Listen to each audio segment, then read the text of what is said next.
What are we about to watch? I'm bored. I just started following CMEDIA. I'm about to tune in to see what she's about. CMEDIA? Yeah, Christine's doing interviews, podcasts, and controversial conversations. Oh yeah, let's tune into this.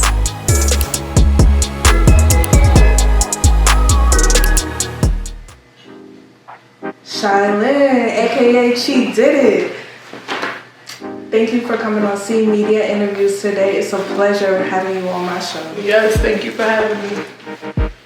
All right, so let's get into it. So give us some insight on who Shylyn is outside of being a well-known hairstylist in the city.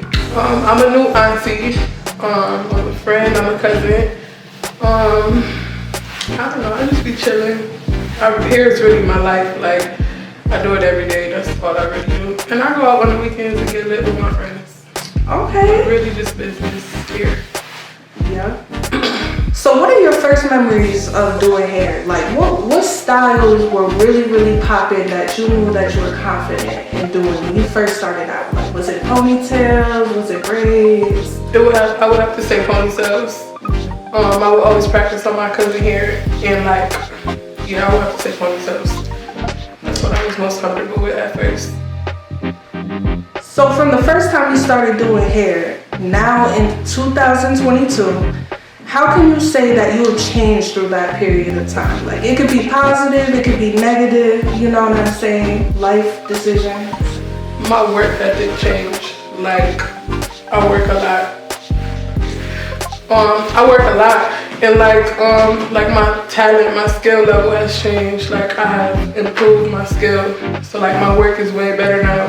And dealing with customers, like I learned how to deal with customers, all kind of customers, like, cause you're gonna get different types of customers. You gotta learn how to be like for everybody, like that wants your service. Cause clearly they come to you for a reason, so you gotta learn how to deal and juggle everybody. So it's truly a blessing, you know, when a parent can support or even push you to work on your craft because they see your potential.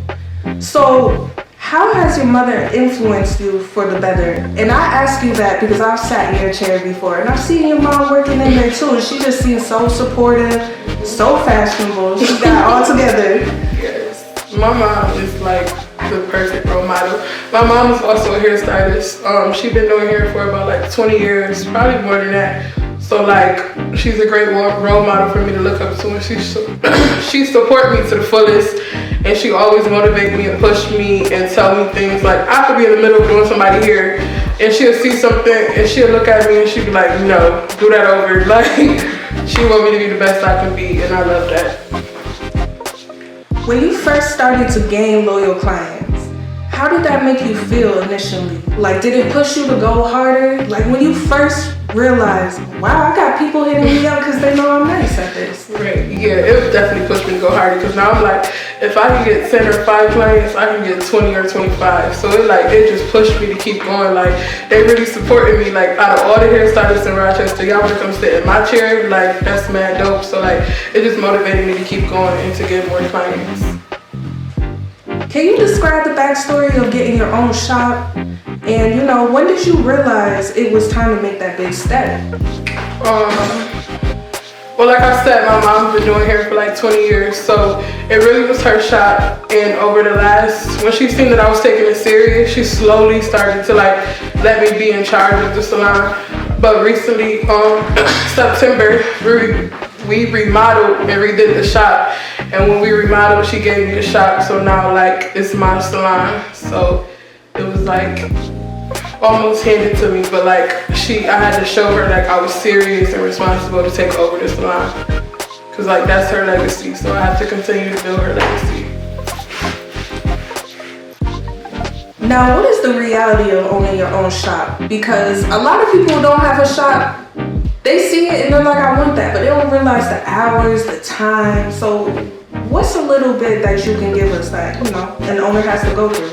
It's a lot, because as a business owner and you're self-employed, you're gonna have days where you don't make any money. You're gonna have days where you make money, but you still have bills at the beginning of the month. So it's like you gotta push yourself and like come up with different ideas to bring in clients. Like it's a lot, especially if you have like employees. You gotta make sure it's suitable for them as well, because you may be comfortable in the environment that you're working in, but like you gotta make sure everybody comfortable. People like having booth rent and stuff, it be kind of hard sometimes because people don't always pay on time or they just stop paying, and it just be hard. Like, it's fun, but it's a lot of work. Now recently in Rochester, the biggest topic on social media has been people only support who's popular. So I really wanted your intake on that, you know, because when I was reading upon that discussion, I felt like, you know, for people who've been putting that work in for years, it could be kind of insulting for people from the outside who don't know, who just think, oh, because you're popular, you're popping. I don't agree with that at all because it's a lot of people that's not popular and have successful businesses in Rochester. When people say that, I just feel like, I do feel offended sometimes because like, since I started doing hair, I post every day, like every day, all day. Even if my work was like trash, I would still post it. Since like 2019, since I started doing hair, I post every day on Facebook, Instagram, all day, every day. And I feel like you gotta put that work in. You can't just think, oh, I do this, so I'm about to start doing it, and people gonna come. Like, no, they wanna see that you're consistent. They wanna see your growth. Like, they like seeing stuff like that. So when they say like popular, I'll be like, no, you just not putting in the work. Like, if you want it that bad, you're gonna put in the work and do what you gotta do to where you build yourself till you get to that point where you have consistent clientele and stuff like that. I don't like that statement because it's like, right. I put in Rochester so small, so it's like everybody popular, everybody know everybody. Right. They want to see your work, they want to see your growth, like your dedication. So. And to piggyback off of that, you know, a lot of people, especially in Rochester, or even a small city, you know, they're very stingy when it comes to sharing advice or tips on their craft. So what motivated you to help other potential stylists by creating your own class? I'm different. I like seeing other people win. Like, I like seeing other people do good and achieve and stuff. And when I first started, like, other hairstylists, I don't know why it's like this, but like, as a hairstylist, like, some people that have been in the game longer than you, like, when you start, they just, like, they don't be supportive at all. Like, I went through that, like, I started doing hair, I lost friends, I lost family, and it's just like, you would think like, oh, they're gonna support you and stuff like that, but it'd be hard, like, it's hard. Did I answer the question? Mm-hmm. Okay. Now, your salon Decades had a one-night only fashion show back in August of last year. And from what I heard and the pictures I saw, it was a great turnout. So what was your experience with throwing a show? Mad overwhelming. Yeah. My mom threw the show, but I did all like to hear from my scene. So she put a lot of pressure on me, and the girls, they did great, but like, they don't listen. It was just a lot. They want to get drunk, so like, their hair was sweating out and stuff, and I'm like, y'all gotta chill, like, it's only me, I'm doing all y'all hair.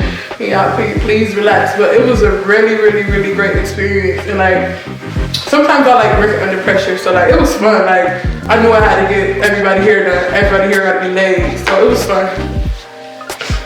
When it comes to starting a business and building your own brand, do you think it's difficult to balance work, play, and personal relationships? And how do you maintain or set your priorities first with that? My business comes before everything.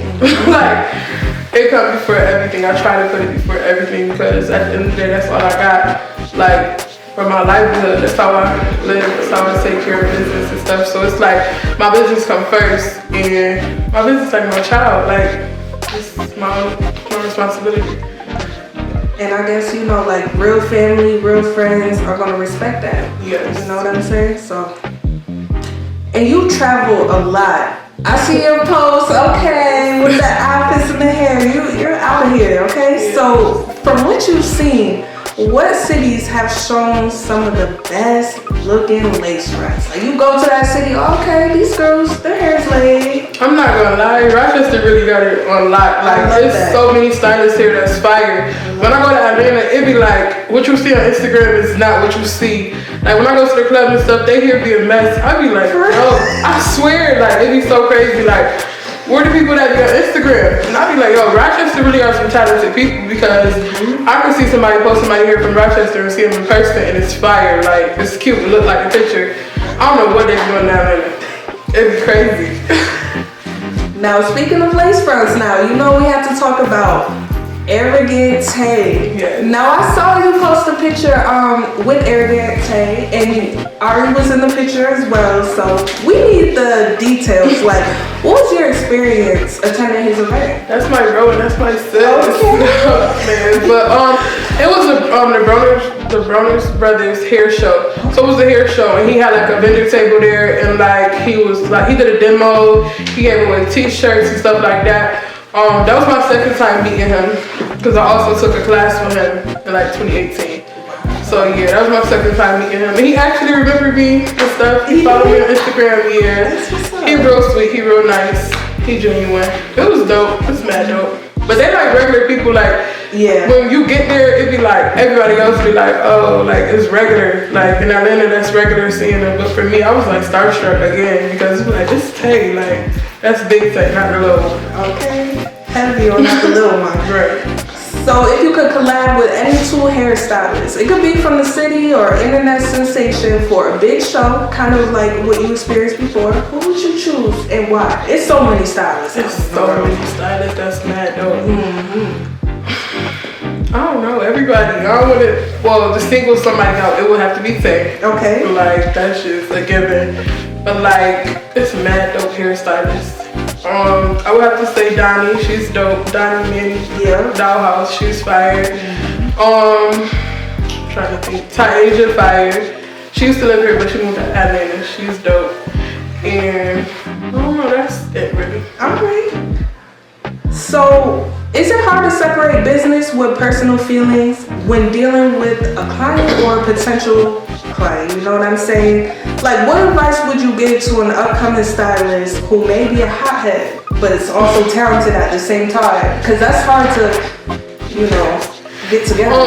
If you're a hothead, I feel like, see, I'm not a hothead. So like, I be needing to be a hothead sometimes, because if not, people will walk over you. So in a sense, I would say like, have a balance. Like, don't just be super hot-headed to where you just cocky and arrogant and just too, like, you ready to argue with all your clients. Like, that's just not okay. Like, it's certain way to handle stuff, but still have that guard up to where people don't play with you and walk over you and stuff like that, because they will try you and try to get over on you. And the internet, they try you on the internet. You gotta just, like, people try to bash you, you gotta just like ignore it. Like, cause that it'll drive you crazy, but you gotta ignore it. You've had shows, grand openings, and big birthday events. Now you gotta tell me, what has been the most unforgettable celebration you've had yet? My grand opening, when I cut my ribbon, it was mad. Like, I don't know, like, I can't even explain what I felt like. It was just mad dope, because I knew how much work like we put in to get to where I'm at right now. So it was like, that was like a big celebration for me. Yeah, I would have to say my grand opening. So what would be the best piece of advice you could give to an upcoming stylist who may be ready to quit because of lack of clientele? Don't quit. Don't quit. Because if I would have quit when I really didn't have no clientele, I wouldn't be where I'm at today. And like, I'm lit right now. Like, not to sound cocky or nothing, but I'm lit right now, and I'm so happy I didn't stop or let what people say about me make me stop, because that would make them win. And like, no, you're not about to win, I'm about to win. So it's like, prove people wrong. Like, use that to like make you go harder, because that's what I did. Like, all the negativity, the backlash and stuff, that pushed me to go harder and get to where I'm at today. And them same people be wanting to sit in my chair, and it's crazy. Just keep going. Now you have your shop, you got your loyal clients, and you even got some clientele out of town. Now you achieved so much at just the age of 22, you know? Yes. And I want to start off by saying congratulations. Thank you. Of course. So what can we be expecting from Shylyn next? I don't know. I want to move. I do want to move, but I'm not sure yet. We just have to wait and see. Just have to wait and see. Yes. Okay, well that's perfect. Well, Shylyn, aka She Did It, Yes. it's been a pleasure having you on CMEDIA interviews. And you know, hopefully we'll see you again. Shoot, Yes. maybe in your new location. You never know. Yes. Thank you for having me.